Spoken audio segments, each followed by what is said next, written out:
I'm going to test your memory now. A big day in Oregon history. It's the day the new Carissa, remember that name, ran aground off the southern Oregon coast. You know, that was back in 1999. And at the time, KOIN6 anchor Mike Murad was actually covering the story. He was working in Coos Bay.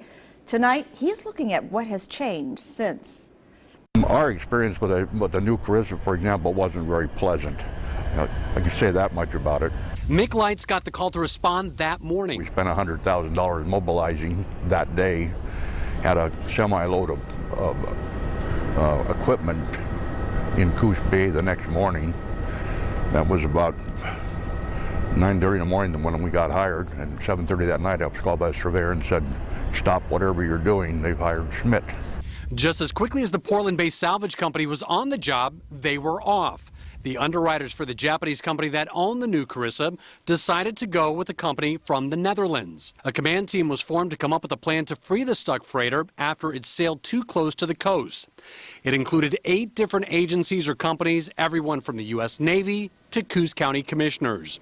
Within days, the ship started leaking fuel oil. A tugboat wasn't able to free it. The decision was made to burn off the oil. Then the ship broke apart.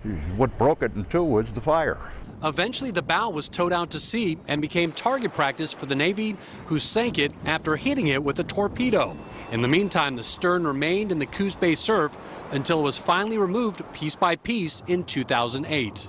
So if you had been able to get on that job, is there any doubt in your mind that you would have been able to refloat that thing and they wouldn't have had to light it on fire? Well, I'm completely convinced of it. Over the years, the fundamentals of salvaging ships really hasn't changed much, but Light says at least one thing has that is making things more difficult instead of easier. Are there too many people that have a hand nowadays in making decisions when something needs to be salvaged? Absolutely. And there's going to be another great big catastrophe that could be mitigated if it's done promptly. But the problem nowadays is there's so many people that don't understand salvage that want to have input. You've got this incident command system where generally the people that are involved in the incident command system don't know anything about salvage. After 16 years, it's a subject for a local salvage company that still isn't water under the bridge. I'm Mike Murad, KOIN6 News.